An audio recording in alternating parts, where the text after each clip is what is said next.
This episode of Capes and Lunatics is brought to you by Tweaked Audio. To get awesome headphones, go to tweakedaudio.com and use the coupon code Southgate to get 30% off, free shipping, and a lifetime warranty. Or you can get there through the link on our website, southgatemediagroup.com. There's a thin line between heroism and madness. Here the line fades to nothing at all. This is a world of Capes and Lunatics. And nothing is off limits. All right, it's a big news week. D23, bunch of Marvel news, the big Spider-Man controversy, bunch of other stuff Lilith Hellfire doesn't give a crap about. So strap in. Capes and Lunatics episode 119 starts right now. Hello and welcome. Good morning, good evening, wherever you're listening to this or watching this in whatever time zone. We are the Capes and Lunatics. Namaste. Don't worry. I am Phil. Joining me, as always, in that dark little corner of Florida, because you can't see her face on the video, is... Hey, y'all. It is Lilith Hellfire. What's up? And we can finally see him in New Jersey. See, Rob never complains about her life. Because you can't see her. Hey, that's me. Yeah, go ahead. Yeah, Charlie, the Professor Ethics. That's why she's smart. The lights are back on in New Jersey. Okay, yeah. The lights are back on in New Jersey. Hopefully this meets Rob's high standards, which I never do, but that's okay. He wants to make this show better. He wants people to want to be here, not to just turn on and say, oh, well, their video looks like Rob Southgate says, so I'll leave. Because we have had guys, they pop in, listen for a few minutes. Rob Southgate says, make Capes great again. I'm just saying. Or for the first time. Well. Anyway. It's what we do. Let's make Capes and Lunatics passable enough. Okay. Okay. So, what? So, Philip, lead us. So are we just going to jump right into this Spider-Man controversy? Oh, Lord, is he? I would imagine so. Does he have a... Hashtag Team Sony. Tristan agrees with you, Lilith. Oh, as always. Yeah, well, you know, people like their PlayStations, I guess. Lilith does. I never played on it. Yeah. Well, Tristan wants a PlayStation for Christmas or an Xbox. Either one will do. Because Tristan just wants a video game console that's more advanced than our current Wii U. But I always buy the console just before it's discontinued. You're Sheldon. That's when the deals are. You're Sheldon. It's okay. Sheldon. Well, you know, Sheldon. Well, no, Sheldon actually wants to always get the one that's cutting edge. I'm like, no, I need like last one. He can't. Honestly, if they still sold 2600, I would be buying the heck out of 2600. Hey, Dad, I think the console still works with other people. Yeah, that's mom. Could you imagine if they were still making games for the 2600? Oh, be a glorious world. Anyway, so I remember when the... can you believe Stanley's daughter had the nerve to jump in? Like, everybody knows she abuses her father and that her word is not to be trusted. Like, go sit down, little girl. Because she wants the money. You know, if she wants the money, they wouldn't be like, oh, well, Stan's gone. Oh, well, we can pay the daughter. You know, she wants the money. That's what it is. Well, what did she want now? What did she? Well, she was making all these. I missed this. The only person in the industry agreeing with Sony, and everybody's just like, "No, we can't listen to you because you're vile." She's been making public comments. Well, she's been saying, "Oh, Disney and Marvel, haven't treated, Disney never showed my father the proper respect, and when he died, I never heard a phone call." And oh, well, it's still raw for her, I'm sure. And again, I'm not one to buy into the elder abuse story per se, just because I think Stan Lee was a workaholic. I think he wanted to be at every convention he could be. I think I think that they probably had to cut him back because they wanted him to stick around. You know, like if there's an elder abuse, it's like, no, don't go to as many conventions. We need you to rest and be around because you're our meal ticket. You know, if you want to go that lane, I could see that. I don't see them out to because quite frankly, like I said, I think Stan Lee, workaholic that he was, like my own dad, just wanted to go. Because honestly, doing a convention for Stan Lee, it's like, oh, I go to a room with 8,000 nerds who all tell me I'm the greatest writer to ever write. Gee, that sounds awful. I don't want to do that. No, that's not the guy Stan Lee was. I don't think anyone was hitting him. There's no evidence anyone was ever hitting him. And, I think that once you get into that era about old men working, it does get into a much more complex question of, is he a guy, like I said, maybe the abuse is maybe even just that they're like, letting him work as much as he wants. Then he wants to work. I don't know. I know that he had some people that were messing with his money. But I don't think that was ever Jan. I don't know. Sony, somebody needed to stand up to the mouse finally, and I'm just glad somebody's trying to, and like not just being steamrolled. Like that's all pretty much that it's about for me, being Team Sony. And I don't really care about Spider-Man in the MCU. Yeah. Well, you know what? Here's another. Yeah. No. Fair enough. I had somebody online basically made the point. This is just going to be this is going to be James Gunn all over again, where it's like it's going to be a whole controversy, and then in a couple of weeks, a couple of months, maybe even a year, Sony's going to realize that it's just going to be a matter of changing those just like Disney, how many movies are they going to let him before they have to renegotiate. If you get bought by a company, then all the rights should revert back to us, things like that. I think they definitely want to, this is the reworking of the deal moment right now, where everybody can feel like not taken advantage of and stuff. Well, yeah, I mean, that's what we were talking about. I said, I think I heard Sony wanted Disney to kick in more money, and they're like, okay, fine. Instead of our 5%, we want 50%. And like I said, it's a negotiating tactic. They probably want 20%, but they started 50 and try to work it down. So, but I think it'll end up at a 70-30 split in Sony's favor. Honestly, that's probably what Disney wants. But they threw out 50. They could work it. Yeah. But so yeah, that's what I said. And again, like I said, I actually think a lot of this is that I think the big thing is I think Sony's feelings has gotten hurt. But everyone talking about how good Marvel did Spider-Man and how poorly Sony did. And they're like, we can make the beginning movies. of the negotiations, Spider-Verse and Venom, we can make good movies. Yeah. Don't say we don't know how to make good movies. And the MCU don't want that Venom near them. Tristan loves Venom. And Tristan is your core audience. Yeah. But yeah, everything will work out. And you got to storm out of the room at least once. You can do the Clintar as a race that comes to Earth separately. They do. Let's just be honest. That's the only Venom that matters. I'm just mad they didn't actually tie in the Clintars to that life story. We got black suit. We got Night Monkey. That is Black Suit Spider-Man. It's Night Monkey. And right? I don't care at the end of the day because they're not paying me. But yeah, like I said, Spider-Man in the MCU, not in the MCU, it doesn't matter. I'm still going to see a Spider-Man movie no matter what studio banner it's under. And that's pretty much how it's going to go. Even Pornhub. Exactly. Yeah, I mean, or Fantastic Four. Yeah, it's not like it's an X-Men movie after all. No. Yeah. But, yeah. For their time, it aged well. I did. The trilogy of the Cold Hard I think that the first 3 Spider-Man movies were very good.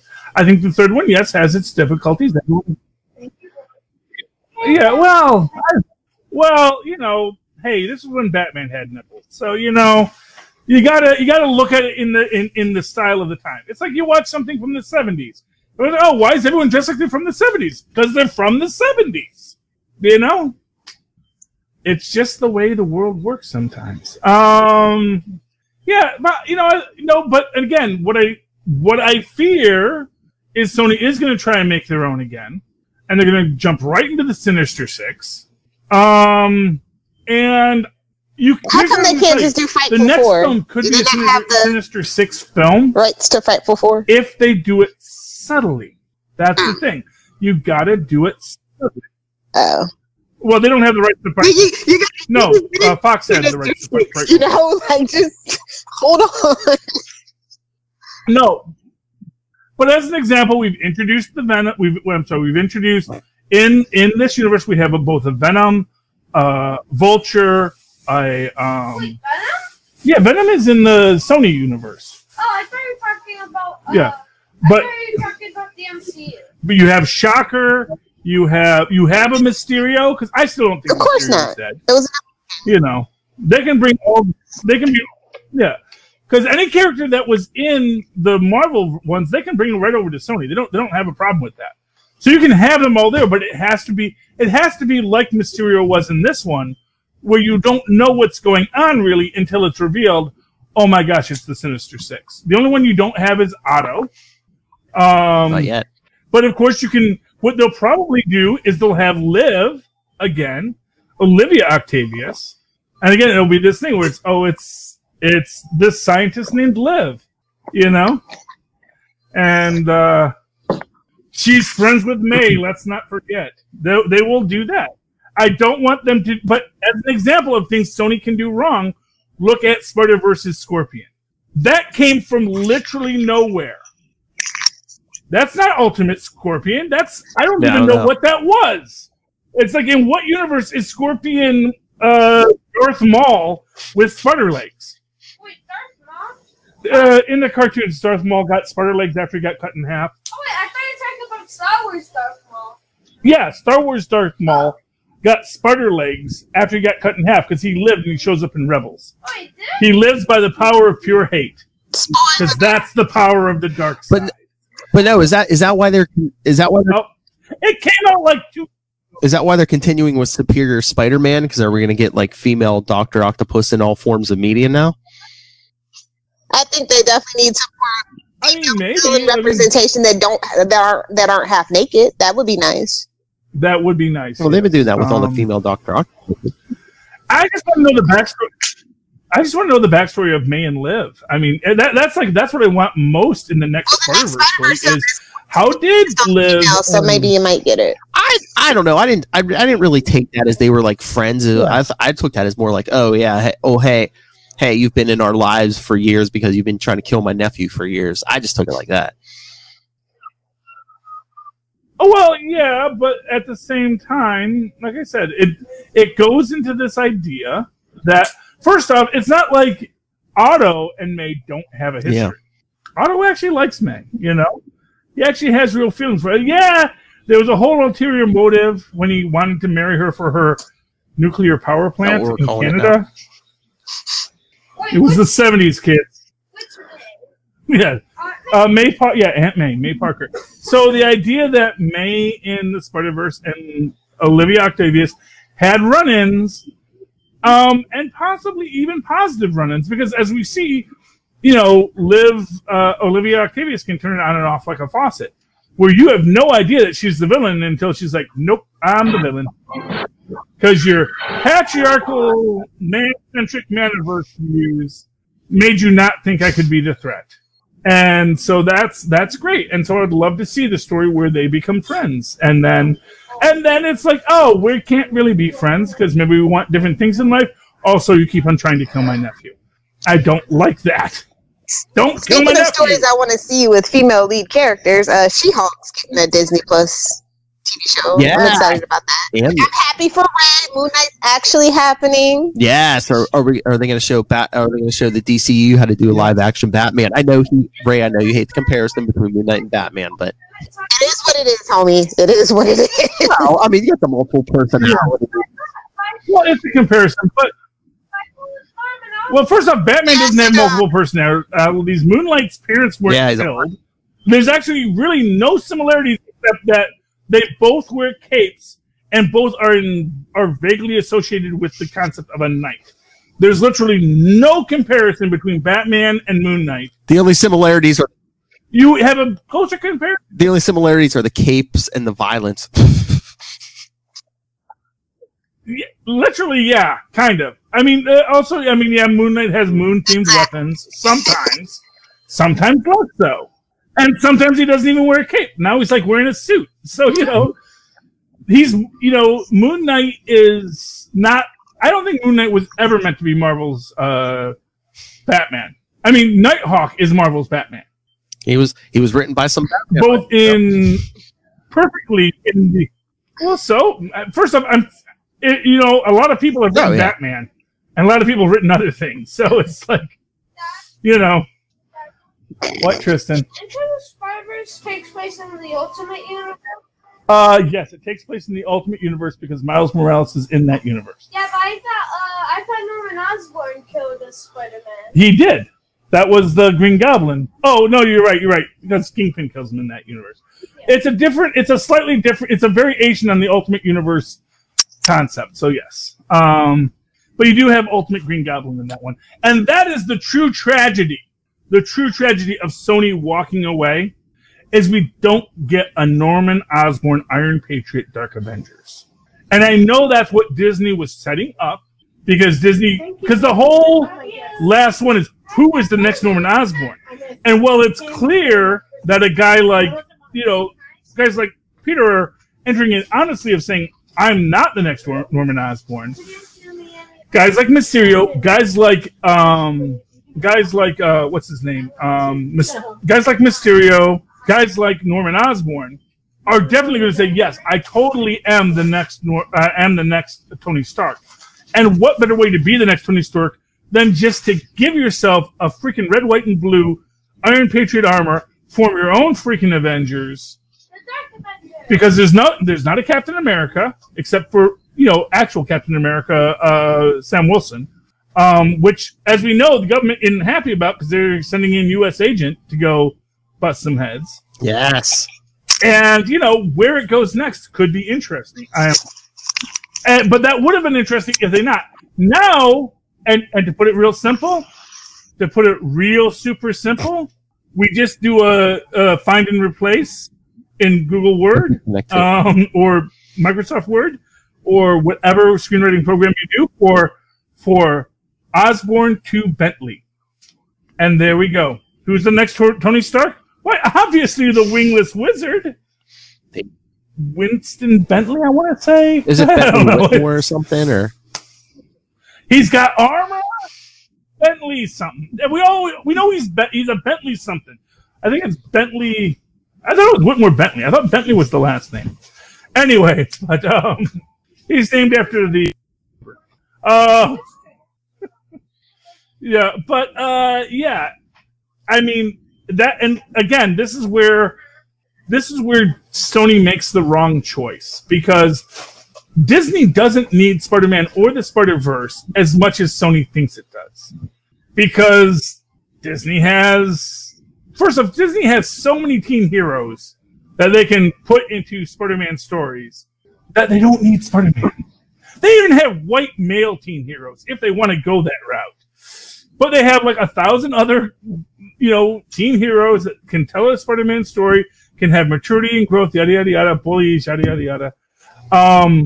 And, do they need Sony at all? Except for the fact, he is actually our flagship character, and people will go to a Spider-Man film just because it's a Spider-Man film. And really, to Disney's perspective is, we got to do something to keep Sony from ruining Spider-Man because they're really hurting the franchise. I don't know. I don't think the negotiations are over. I think this was just like the first step. But like I said, I think Disney threw out a high figure, figuring they were gonna negotiate down lower. But then, like I said, this is the first step. Sony went public with it. It was like, oh, look how much Disney's asking us for. Look at these monsters. They're greedy. Yeah, but along those lines, I think I feel about Disney overstepping their bounds and they're getting too big for their britches. So yeah, I think that was definitely Sony's intent. Well, like I told you, I don't feel bad for either one. And but again, it's not like Disney's not delivering. and you know what? Disney's helping them deliver billion-dollar movies, so it's not like it's okay. Disney. It's not like Disney's not coming through on their end. Yeah. Here's the thing. Here's Disney's next step in the negotiation tactics. Because we were talking about what are they going to announce at New York Comic Con? Well, what if they say, hey, we've got big plans for it. In fact, okay, spoilers for New York City Comic Con. If this happens, I bet you Kevin Feige stays out and says, well, the big question right now is who's going to be the next Iron Man. And it's not like Marvel is short of superheroes to be people who want to be the next Iron Man. Whether it's an infamous Iron Man, like Doctor Doom, or another armored villain like the Wingless Wizard, who just wants the attention like Mysterio did. They can make the point that, look, we got no shortages of Norman Osborns to start the Dark Avengers. So don't act like we need Norman Osborn to start the Dark Avengers. We're set. Quite frankly, there are Stains and who is that guy from the other Iron Man film? Justin Hammer? I forget his name. The one with Justin. Oh, we got Stains and Hammers for days. No, I was looking for the guy that was who said he was the Mandarin. Oh. Although we have the real Mandarin. Aldrich Killian or whatever. Yeah. So it's Aldrich. Yeah, we've got Killians and Stains and Hammers for days. Not to mention Dooms and Bentleys. So it's we would love to have Norman Osborn because it's comics accurate, but doing the work for a comics accurate story is not as fun if we don't have the money for it. And that's what's going to be. That's the next stage is New York Comic Con when Marvel starts talking about all the things they could do now that they don't have Spider-Man. Like I said, I think you even said it. I don't think they're done negotiating. Maybe by the time we get to New York Comic Con, they're going to announce, we got a Spider-Man deal. Mm-hmm. And maybe by then. No? Oh, I don't think so. When is New York Comic Con? Because David Walker was asking who was going, so I assume it's relatively soon. It's the first week of October. The fall is next week, though. First week of October? Or the second. It's at that beginning, between the 5th and the 10th of October, usually. Yeah. But, so it's a month away. Over a month. So, unless Sony really panics, and to that extent, people leaking, or just saying, because they are halfway intelligent, know what Marvel could announce, that, we got Wingless Wizard, we got Stains for days, we got Killians. I mean, Stain has a kid somewhere. We can find a evil Iron Man. We don't need your Norman Osborn. Making that statement is basically what Marvel, but just even leaking that statement could get Disney into a panic. It's what are we going to do? Because we actually can't use Iron Patriot. We have to use Green Goblin because that's what we have the rights to. Yeah. Honestly, the idea that Bentley bought freaking Stark Tower, that makes as much sense as anything because he is so self-aggrandizing like Loki. And honestly, now I want the Wingless Wizard to be the new freaking central villain of the Marvel Universe because the idea that self-aggrandizing, super genius, a Lex Luthor for the Marvel Universe is exactly what we need. Well, ain't nobody can be Lex. I'm okay with that. Oh yeah. I'm okay with that. I mean, I think they kind of that's what they were. Wasn't that the whole point of Dark Avengers? They were trying to make Norman the Marvel's Lex Luthor because he had battle armor and who's basically running everybody. Well, yeah, I mean that is sort of what they were doing, and it's a good role for him. But obviously, because he's tied to a Joker pastiche as the Green Goblin, it doesn't work. Bentley isn't. But the idea that Bentley could be just a straight-up Lex Luthor character, a straight-up Lex Luthor pastiche, would be amazing. And just the idea of creating this character who's just, because he is supposed to be rich, but originally he was rich because he did bespoke tech, which is, sort of what you get in Wakanda. But he was like, yes, here's an anti-gravity disc just for you. I built it myself. Be $100 million. And the guy who had $100 million said, I'd love to float. Thank you. Oh, by the way, if you want the one that makes you come back down, that's another $100 billion. What? Oh, sorry, didn't hear that. I mean, another $100 million to come back down. That one goes up. The one that comes down. Couldn't the big bad be the Mandarin? Couldn't the big bad be the Mandarin? Because I mean, they basically confirmed he's coming in Shang-Chi. So yeah, I mean, it could be that may be where they're going. And honestly, the fact of the matter is that the Mandarin would be a great villain to have as the next big And again, bad. you know, it's not just another evil white guy. I think yeah, well, this is true too. I mean, well, there's nothing that says that. No, true. To be white, so we can even go that route. So yeah, you know, we can cast anyone as the Wingless Wizard. It's not like there's Wingless Wizard fans going, "Oh, how could you possibly make him Hispanic or South Indian or?" Yet no one complains about Korg, and that's how you know they're racists. Still to this day, I am the only one who raises the Korg issue. It's like, you are clearly all racist because none of you care that Korg is blue. They changed the race of Korg, made him blue, after they'd already established orange Saturnians in Dark World. And so, kind of clearly, that's the thing. And no one picks up on it. No one picks up this banner. No one even jokingly picks up this banner. No one is. It's like this. It's like, all a racist has to do is say, well, no, I'm mad about Blue Korg too. They never do, because they know they're not mad about Blue Korg, and they would be revealed that their actual objections are racist objections if they actually started talking about Blue Korg. That's how smart Takia Watari is. He's like, I'm gonna troll every last one of you, because I'm gonna put a Black Valkyrie and a Blue Korg in the same movie. Let's see which one you guys get upset about. He's a smart. Anyway. So, all right. Lil Hellfire, I have a question for you. Yes. All right. Out of those 3 series they announced, She-Hulk, Miss Marvel, and Moon Knight, which one would you... You're probably not going to watch any of them, but which one would you be most likely to watch and enjoy? She-Hulk, obviously. Ooh, nice. Like, it's like, oh, we can't really have Hulk, but we could have She-Hulk, and She-Hulk's kind of now, Lilith, are you hoping at this point? So, unexplored. We could have some fun, depending on which way they want to take it. Are we going to get Mark Ruffalo in the first episode? Do you want I mean, he's only busy busting up the fracking industry, so maybe.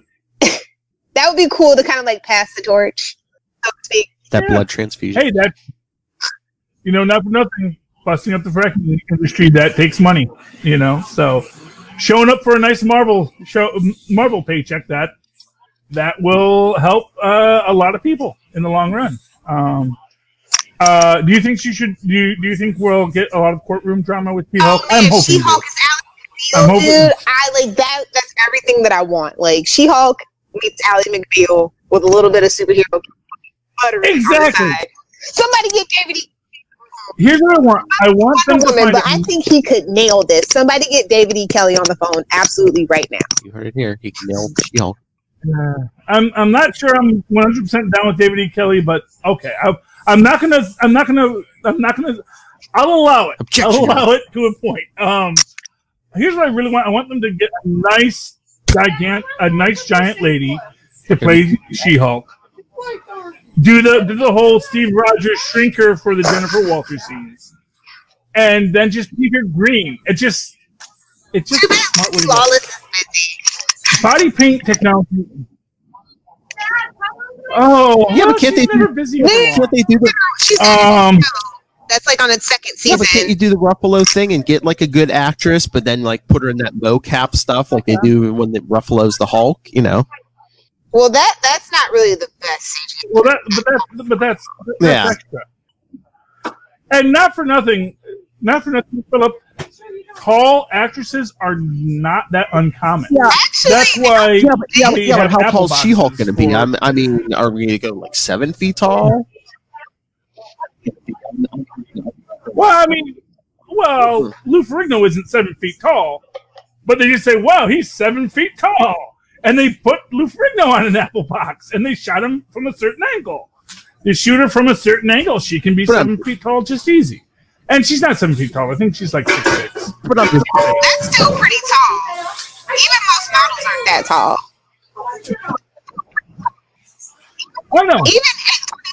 I know, but the point is, she doesn't actually have to be that. Pro volleyball players aren't that tall.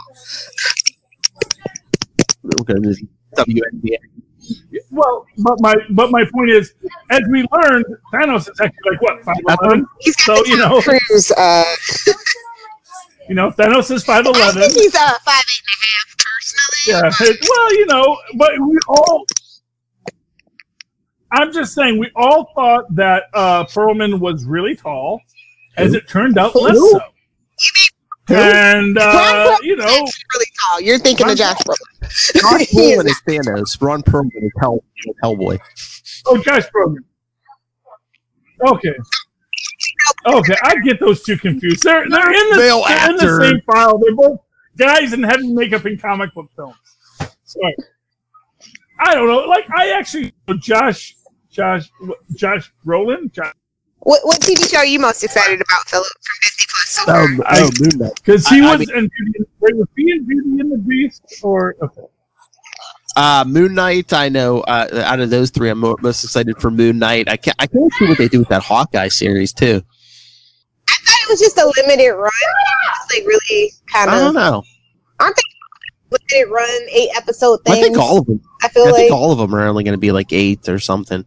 Yeah, I don't think they're going to do. I don't think they're doing the Netflix model. I think they're keeping them all pretty. Well, although you have the idea there that we have a limited run of Jeremy Renner, and then let's see what Kate Bishop does. Exactly. Yeah. True. To be, as a point, Marvel is looking for where do we go next? We can, not for nothing. Old Man Cap is a lot of makeup, but it's not going to be that long until Old Man Cap is Old Man Cap. It's not going to be that long that we need a lot less makeup to do the effect. You can't be Johnny Storm forever. Although he's still got one more movie on that contract. That's all I'm saying. They go with the older, and I still say Mark Maron. Did you hear about Mark Maron and his opinion of comic book movies? Even as he's in a comic book movie. He's not. I forget which one he's in, but he's in an upcoming comic book movie, and he should be. I didn't say he was. I said he should be, because I think they should definitely go older. This older Fantastic Four. Like now I'm sorry. Do you think that Thanos is the big threat to the universe? It's like, half the universe destroyed. Goodness. They want people. You do know there are beings that They want people that can hold a franchise for at least 10 years. I mean, they're going to have an older Fantastic Four. They're going to be like 30, Yeah, fair enough. In which case, Chris Evans back as Johnny Storm is all I ask. Just when he thinks he's out, they pull him back in. I can see it. Okay, it's not D23 news, but I can see it, man. He's got one more. He's got a contract. Yeah. Hey, Lilith. See. Did everybody see the news? I guess Kevin Smith is working on a new Masters of the Universe reboot for Netflix. Yes, I'm very excited. I just want to say that I hope that the lessons are learned from that She-Ra reboot. I want it to be literally a sequel revival in every way. I want them to keep the artwork, the style of the artwork, very much in tune to how it was. I don't want none of this newfangled freaking Rick and Morty crap. I don't know what it's going to look like, but I believe he said that the storyline's picking up where it left off. The storyline's like a continuation of the original animated series, yeah. But I'm going to tell you, He-Man 2009, super freaking good. As is the actual comic book that they did around that time, too. Just saying. So I'm excited. But, the toy line kind of spoiled it. I have no idea how the He-Man and the Masters of the Universe... Can we get a new movie after this, too? Yeah, I have no idea how the original Masters of the Universe story ended. I didn't even realize it actually had an ending. So. Honestly. I mean, it was a cartoon in the 80s that was based around toys. How deep can it be? Okay. Yeah.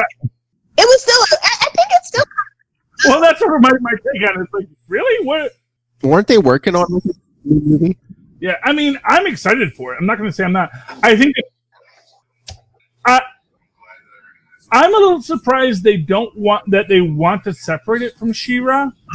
Because as far as I know, the She-Ra is doing It's not actually. At least critically. No, where'd you hear that? It's not okay.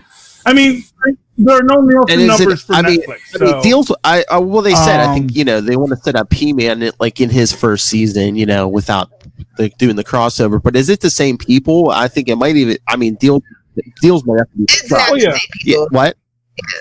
I don't think it is. So deals are gonna have to be struck no matter. If they want to do that, they're gonna have to work that. But like that new She-Ra, there's no way they could ever do crossover ever. Because it's just too different. Like they kind of like pretend like He-Man doesn't exist in that reboot, and it's like really weird. I mean, unless they just work. Well, to be fair, She-Ra didn't know that He-Man existed in her universe either. They actually have established that She-Ra is from another universe. They even do, He-Man's mom storyline. I mean, they follow the She-Ra storyline relatively close as far as origins go. So I don't think there's that much to say that they couldn't tie it in at the end. They just have a different... Now, the difference is when you say it's a direct reboot, you're suggesting that the original He-Man who had interactions with She-Ra is the same as this. But then you just have to ask the question, well, is that the original She-Ra that He-Man is related to, and this is because it's later in the storyline, is the new She-Ra, and then we're going to tie the two universes back together with, actually, you are actually the original She-Ra's daughter. Are we setting up a multiverse? And take it from there. And then it's it's definitely a multiverse. So. I was always a multiverse. Oh, yeah. I just want a new He-Man movie, and Dolph Lundgren is still alive, so we can make this happen, people. we can get the guy that played his son in the new Creed movie, actually. That's what we can do. I got it all figured out. Okay. Honestly, Master of the Universe, the Next Generation sounds like a great idea. But I'm still waiting for my freaking Dungeons and Dragons reboot that is actually based on the real Dungeons and Dragons. Oh, you sweet summer not child. other things that don't count. Magic of the Gathering will have a movie before that happens. It's coming, man. I mean, we got a Warcraft movie already, so maybe. That is actually technically true because I'm just saying, I just see so much Dungeons and Dragons stuff from that 80s cartoon online. Just like maybe it's just the algorithm that just says, "Hey, you know who likes this stuff? Charlie." And they put it in my feed, so I go, "Oh, look at that! That's what I like." That works. But I don't know, man. All right. Oh crap! That is literally how that works. So yeah. Do you want let's get. I was going to say. Do it all with. Let's do some comics. Yeah. Let's talk Orville. Who read it this week? What? The Orville? No, I didn't read it. The Orville has its own comic book now? Yeah, you didn't hear. Yeah, Orville. Issue 2 of 2. Well, they had 2. Yeah, I did last time. I'm gonna tell you, this is why Orville is good, because it takes absurd premises, which all sci-fi is, and then they turn it back to have a lot of heart at the end. You find out that basically the last surviving members of this crew of the ship that crashed, that's shooting other things down, sort of set it up because they realized that they're the reason this planet was destroyed, because when their ship crashed, it leaked quantum energies on the planet, and it killed everything except for these little these owl penguin people who survived, and they basically set it up that they could keep them alive, and it's just really beautiful. And honestly, if you're not watching the Orville, watch it. If you're not reading the Orville, it's only 2 issues. If you can find them, pick them up. They really tell you why Orville. If you I don't want to watch it, but I'll buy a comic book. Buy the comic books. It'll tell you why you should watch it, because it's about the heart of the characters in absurd situations, and that's what a good comic book should be, and that's what good sci-fi should always be: absurd situations with really human characters. Thank you. That was my. Oh, hey, Lil, you know what Charlie said he read and enjoyed this week? What? Powers of X #3. Oh, you did? We're happy to have you aboard, sir. Yes. Well, I won't say I'm aboard. I'm going to say I was like not looking to read it because I'm like, do I really want to watch another one of these? Read another one of these Powers or Houses of X's stories because they're jumping around and I don't like their timelines and yada yada yada. This actually made sense. It's only set in one timeline, which I like. I don't they had like a jumping. They had like a set goal. They had like Yes, I know. They give you more yeah, and they give Death number 9, which is, and again, one of these weird things of okay, we've given you the knowledge, now we're going to kill you so that you can take that knowledge back. It's like, well, you don't really have to. You could actually just keep on working through this universe. And she's going to go back and have this knowledge. And then she'll know if this knowledge actually is good or bad. You know? It's like, well, kill me now. Might as well just kill me now. I got the knowledge. I got the one thing I came to this timeline for. So you might as well kill me. And I don't have to know how anything else plays out in this universe. How many people live and die and what the actual final outcome of the universe is. Nope. Just send me back so I can do the one thing. Kill Sarah Connor that I need to do. Even though killing Sarah Connor, we already established, doesn't really do much. So, because someone else... And if she's going to die, it's like, oh, she can't drink. But aside from that, I really liked that there was... She can't, like, drink poison or something to kill herself. She has to take those Adam claws through there. Well, you got Wolverine. Well, you know, you got Wolverine there. You might as well use him. That's what he gets As she says, it's what you do. You're the best at what you do. And what you do, apparently, is less attractive than people think. That's why he's on the payroll. Yeah, you know. Killing women. Yeah. You know, like I said, I'm not going to say I liked it. I'm going to say I liked it better than all the other stories of X so far. Because it was consistent, concise, and made sense in its own logical continuity. Lilith. But given that Destiny already told him you only got like 12 lives left, do you really want to just waste one? The world's coming to an end. Hey, Dad. All right, Lilith, what do you think? Isn't that friends with guy who I think he's an Hydra agent? Hydra Bob, yes. Okay. Hydra Bob. I don't like it. I hate to be a contrarian sometimes, but it's just like I'm trying to give it a chance, but it's getting to be too much. You know how I feel about X-Men and time travel, so it's just like. Well, that's what Charlie and I were talking about last week. We were saying, you know, the time, you know, just all the time traveling. It's like, again, like Charlie was saying, they stayed in one time period in this issue. Each issue should just do like one time period, maybe. Yeah, something. It's just. Get to the point. Yeah. Yeah. But, you know, I think what it is I think Hickman knows what a trope time travel is for the X-Men. So he's turning into the turtle. Or turning into the skid. It's like, I know this is going to be an issue, so let's just get it right out of the way.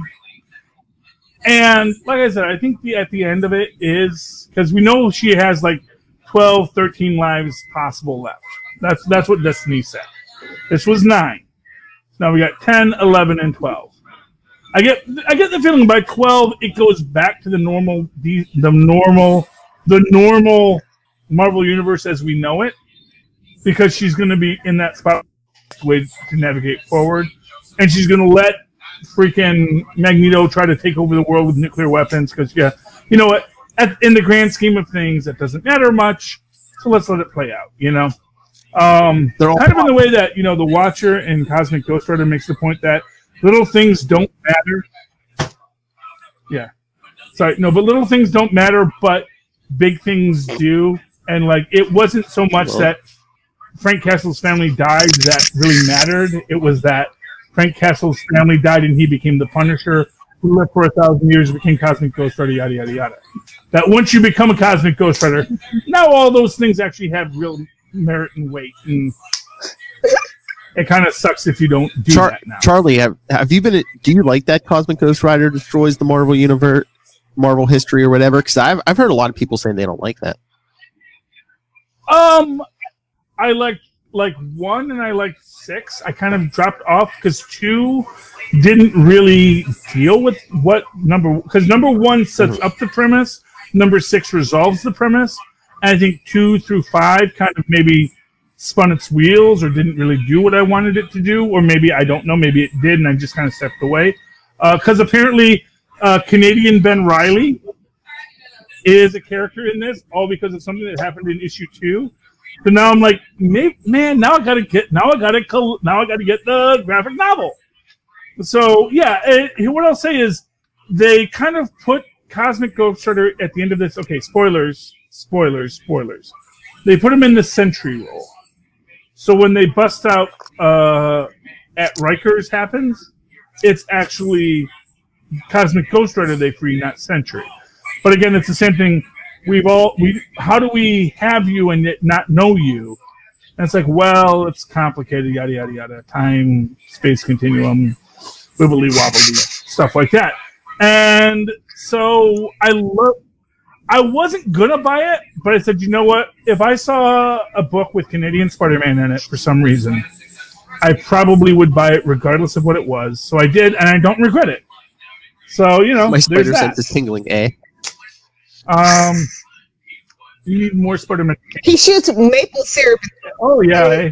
And he's like, I think he's a Quebecois, too. He seems... Yeah, but see, there's Canadian Spider-Man. He's got the boots on. What are you talking about? Boot? The mountains are the real heroes. Spider. And Spider-Man calls him Ben, so I'm guessing he is supposed to be Ben Reilly. I would read that. Ben yes. Reilly. Oh yeah, man.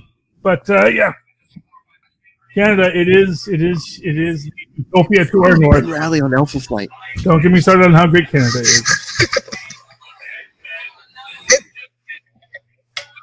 But you know what I really liked this week? I thought was really good. So it is an alternate universe story, but it's also it was fun. Yeah. Deadpool annual number 1. Yeah, that was fun. It's kind of been a drag for a while. They finally found the fun again. I appreciate it. Yeah, it was really good. Deadpool annual 1 with fun. Yeah, I really liked it, assuming that everything that happened was as Deadpool assumed it is. Deadpool assumes it is.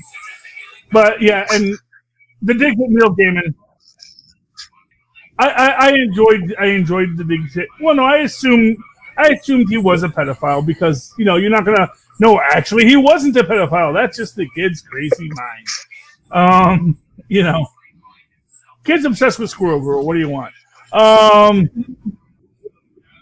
But I thought it was. I actually liked the idea that they kind of presented Nightmare for I think kind of the first time as a force of nature rather than as a esoteric construct kind of should be, rather than as a straight up villain. It's like Mephisto shouldn't necessarily be a straight up villain.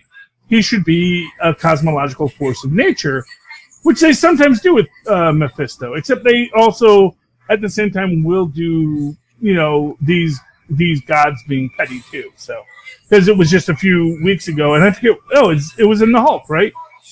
No, it was in Thor. It was in Thor, where Nightmare comes into the regular realm and he curses some woman that she never met the woman she loved, and then now that's her reality, which is weird. But because I didn't know he had that kind of power. But okay. But in this one, I liked the way they depicted Nightmare. I thought Nightmare was depicted very well. Much more as they say, we're not going to get sued by Neil Gaiman for this, are we? Much more like Sandman in the Dream. And I thought the humor worked too. Nightmares are a part of it, man. I don't create the nightmares. The humor worked too. The Vaccination Station, the video game. Yeah, that was cute. Yeah, that was cute. Oh, hey, and we see that Deadpool stage name is J-Lo. Don't wait for the block. Hey, did everybody read? Yeah, I know. Mr. Leia's did everybody read Daredevil number 10? Yes. What do you think? 3, 2, 1. And again, I'm going to say the color palette is still red, white, and blue. This time it's white. And I got to say, man, there's got to be a complaint. Nuke is a Daredevil villain. We have lots of pills in this thing. White and blue. We haven't seen the reds yet. But again, now he's back to white, which is, of course, the first stage when he's getting back into it. So it's going to go into that because we have the white mask and a light suit and all this kind of stuff. Because it's about being the hero, but at the same time, I gotta think there's a deeper manipulation going on. And yeah, I love Daredevil. Yeah. But, I mean, it's usually I don't like when they drag out arcs where the guy's not in costume, for a while. But I mean, I'm really enjoying this run. Daredevil doesn't really matter about his costume, though. Honestly. I know, but a little big part of the storyline is like, oh, I quit. I agree. But who knew Chip Zdarsky could do drama? Yeah. He's stretching his chops, and I like it. Phrasing. I would imagine, first off, drama is easy. Yeah, drama is easy, comedy is hard. So, I totally get, yeah. It's hard, excuse me. See the CW. Anybody that can do good comedy can do good drama. Because, drama is a comedy. I'm sorry? Well, no. Well, they may not be hiring good comedy writers to do their drama. Tragedy is tragedy is comedy, or comedy is tragedy plus timing. Yes, comedy plus. Well, yeah, I forget exactly how it works, but anyway, drama is comedy. The beat before. That drama is writing a comedy, but you actually hit the beat beforehand, so that you actually get the weight of the. So the weight of the set. And so if you can do comedy, you can do drama, I think fairly easily. At least that's just my opinion on it. And I totally get that he can do this kind of drama, and it's really good. I still believe that there is going to be some kind of tying into the nuke program, although maybe that's an intentional mislead. The idea, no, do the color palette, do the pills, but we're gonna, because that's gonna get people thinking one thing, and then that's just a red herring, So, and I'm down for that red herring. Did he freeze? I definitely think this is definitely going on the poll next week, because I have really enjoyed it. I've really enjoyed every issue of it. Yeah, it's been really good the whole time since issue 1. This series has been really good. Lilith Hellfire, your thoughts? No, I agree. But I do, like you, Phil. I'm like, just put him in the suit already. Damn it. We know he's going to go back. Just get to it. I mean, if they do like they did this month, I mean, he really doesn't need the suit. I mean, all he just throws the thing over his head and exactly grab some light sticks and just boom, boom, boom. We might have lost Charlie. Okay, good. Time to talk about DC. This was a heavy DC week for me, actually. Oh, yeah?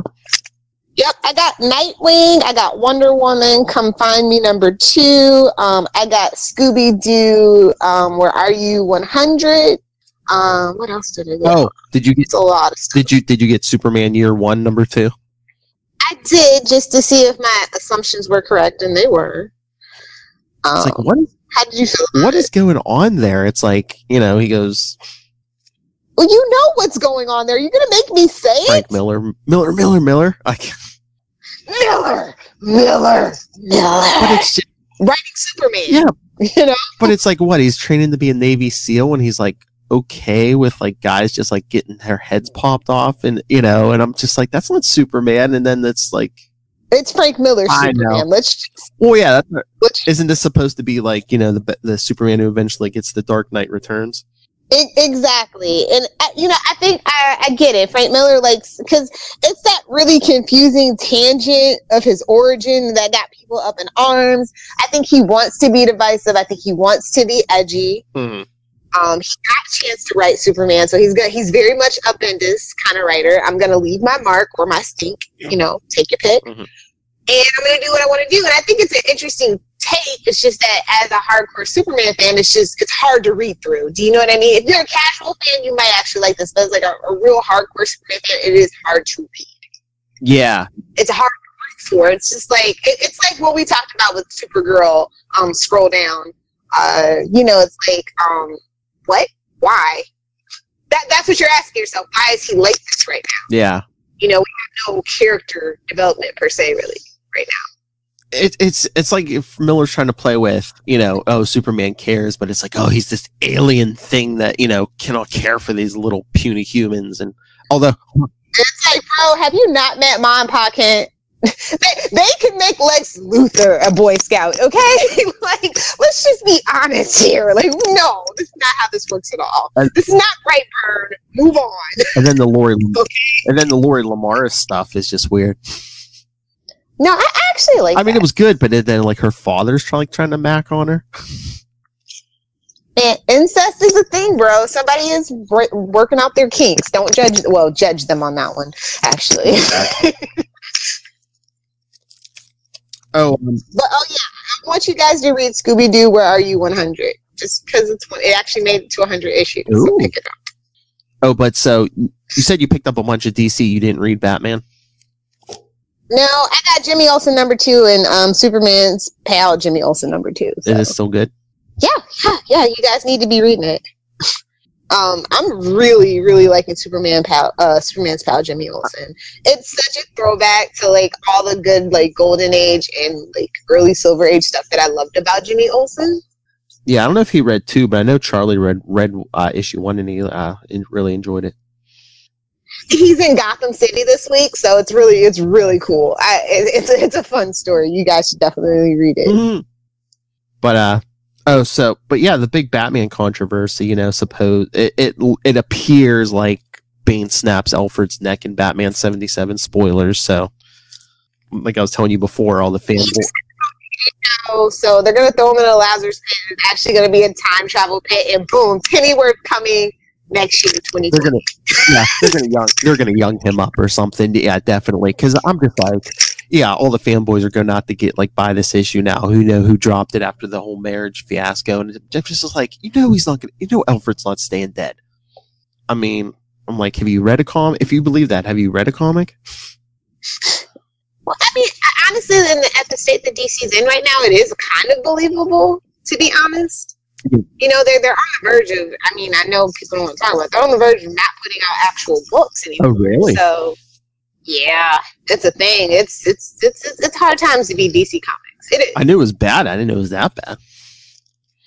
Yeah, so, anything to get hands in books, I guess. Maybe put digital codes back in. That might help you. I'm not saying don't kill Alfred, but I don't see them pulling that trigger though. I don't see them moving the ball to do it. Bring Alfred's back. It's like, bro, we have milked the Bane train. We've milked the Bane train. We've milked the Joker train. We've beat the dead horse on Harley Quinn. Can ventriloquist get some love? Can we get Calendar Man developed? Can we do something? And again, it's like, is it good branding to kill Alfred while you got a Pennyworth TV show out there now? That's what I'm saying. I definitely know.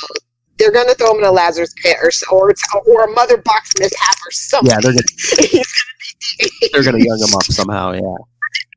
Comic book. It's just going to happen. So, yeah. What did you, Kristen and I talked about Nightwing on Nightwing News, but what did you think of Nightwing 63?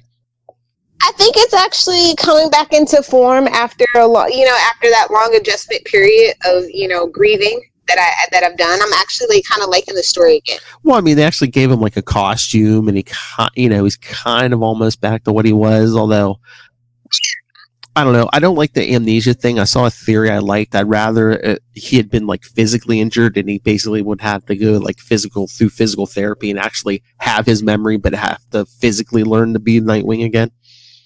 Yeah, actually, and I'm really actually digging the whole Talon thing. I'm like, oh, it's a nice little throwback, I guess. Oh yeah, I saw an article somewhere. They were like, "Oh, are they trying to make the Talon?" Or they? He's been around, but are they really now trying to make the Talon like Dick's Joker? Yes, definitely. I think, and it's kind of like the Vulture thing. It's like, oh yeah, I mean, he's been around. Let's actually, give him some meat and like make it meaningful. And I think that's why. Don't you dare. Okay. So yeah.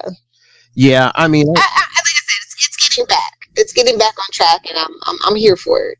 I need some muscle and some meat. Damn it. Gotcha. I don't know. So like I'm Jurgens, okay. I'm gonna give Jurgens some room to spread his wings right now. Yeah, I mean he's been around for a while, style.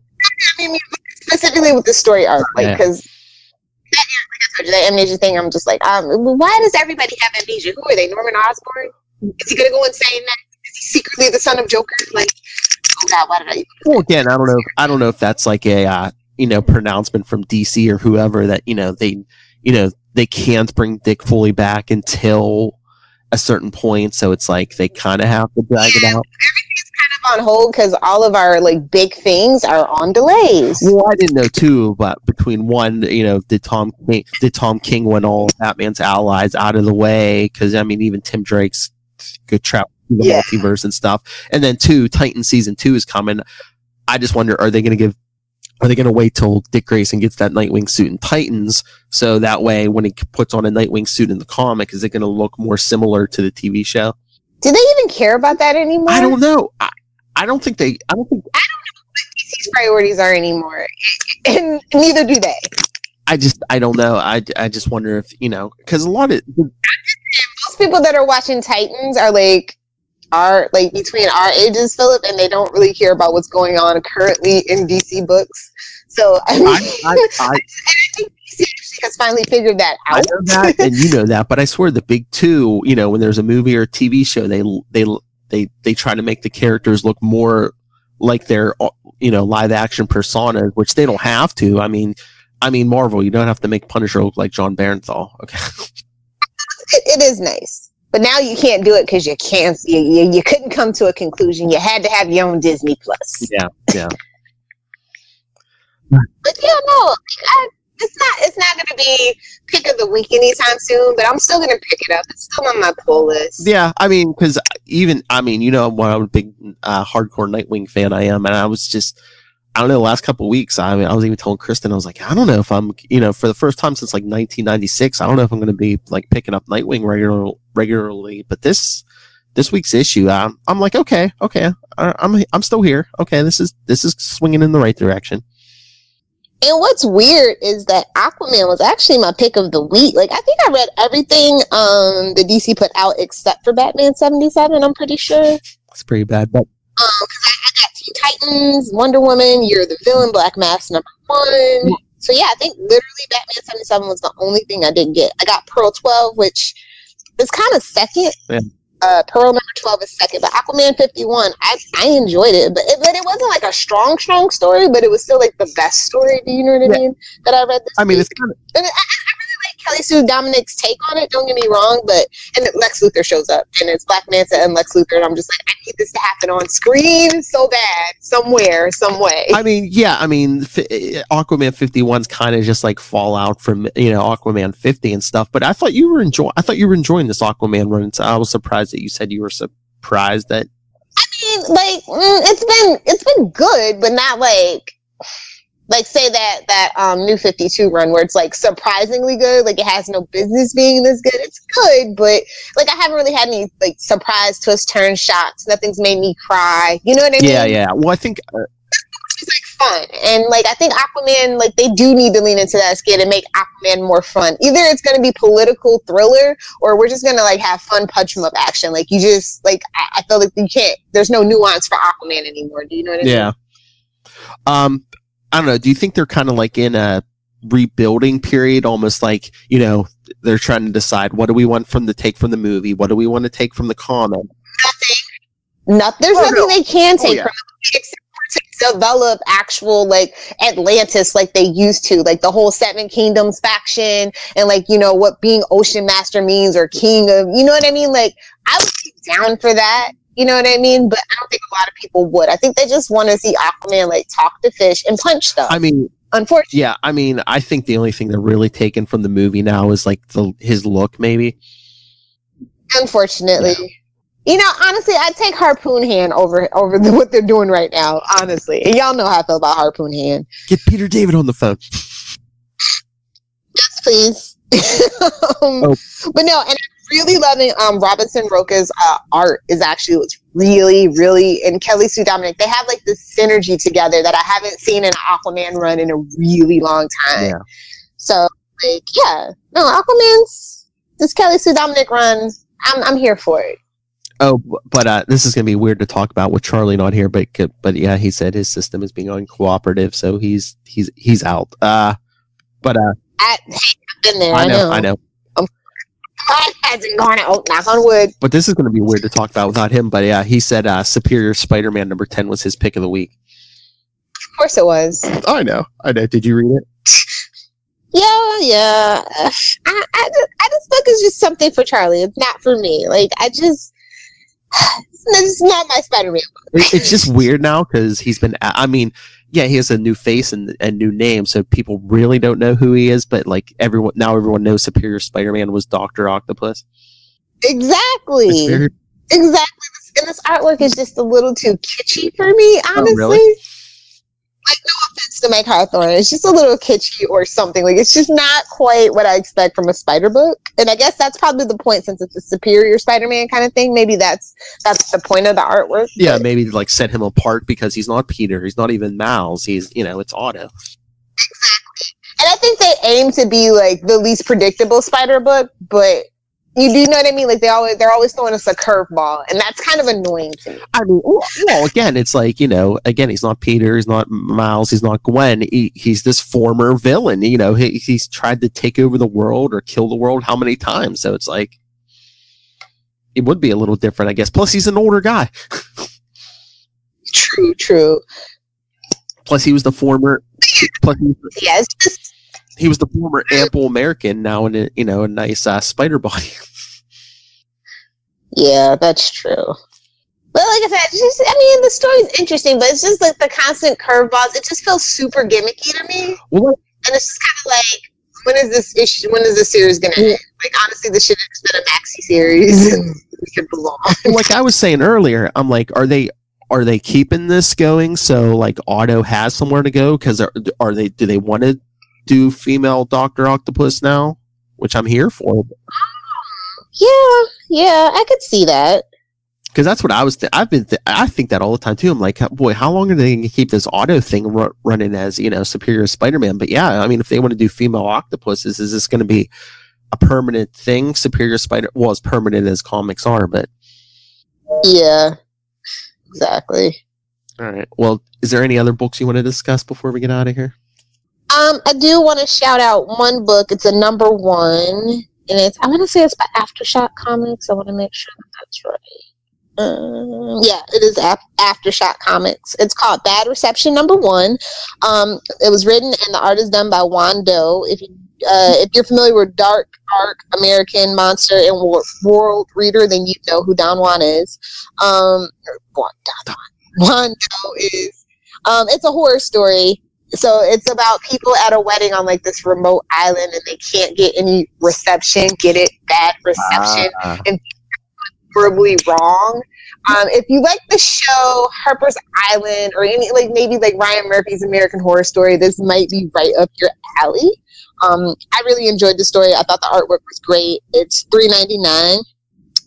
Actually, I haven't seen a person that reviewed it that didn't like it, so maybe pick it up if you are if you've got a comic horror itch you need scratched. Ooh. So yeah, that's the only thing that I want to plug. That's not the big 2. Or actually, let me just get my Archie plug out of the way. Jughead's Time Police number 3. Archie's daughter from the future sends him back into the past. Enough said. Moving on.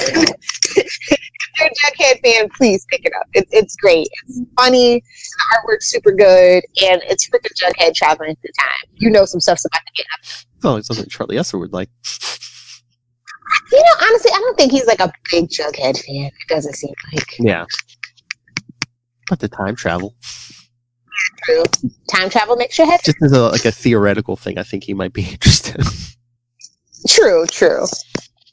So yeah, let's hit them with some shameless plugs and let them get on with their day. Yes, ma'am. All right. So send us your thoughts on the comics. I'm sure everyone's going to be chatting about the D23 stuff and the big Spider-Man stuff. Email us, capesandlunatics@gmail.com.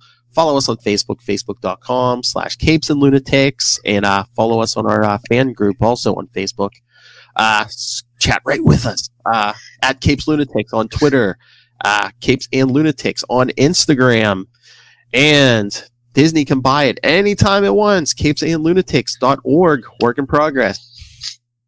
Subscribe to the Capes and Lunatics YouTube channel and our weekly newsletter at capesandlunatics.home.blog. Call the voicemail 614-382-2737. That's 614-38-CAPES. And you can watch us live on our Facebook, our Twitter, and at getvocal.com. All right, Lilith Hellfire, where can people fight you, nerd? If you guys want to hang out with me on the interwebs, you can find me on Twitter at Lilith Hellfire. Also, for my Capes and Lunatics peeps and my Sidekicks peeps, you can find me on the gram at Lilith Hellfire69. I love to sleep and drink. Which I'm going to do both as soon as we're out of here. Oh, yeah. Lilith's been had a rough couple weeks. All right. So... Oh, and Charlie Esser, you can find Charlie Esser. You can find him live tweeting. Drop recorded for situations like this. That's what I said. I need a drop of you and a drop of him doing your plugs. You can always find me live tweeting shows when stuff is on and these people aren't making me podcast on Twitter at Charlie Esser. That's CharlieEsser. Look for the two E's in the middle. Quality. For quality.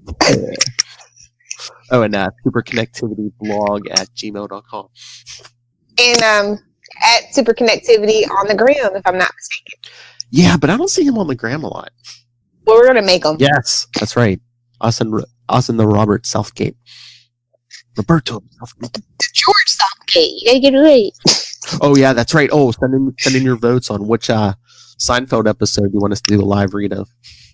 Actually, we should make a poll. We should narrow it down ourselves and then make the Exactly. Poll. Okay. Sounds good. Yeah, we'll throw it out to the Esser man. And then you people get to vote. All right. Thank you, everyone, for joining us. Another episode of the Capes. Well, for another week, we have been the Capes. Ampersand. Lunatics. That's what I need dropped of, just him saying ampersand and you saying lunatic. I mean, stuff changes from week to week, but we could literally just pre-record our drops and stuff, our shameless plug. We should just record one good solid shameless plug. I know, but I could. Then you miss these end credit scenes we do at the end. Mid-credit scenes, technically. All right, everyone. Join us next week. Send us your thoughts. We'll talk more D23. Ray, I know you have midnight thoughts. Send them in.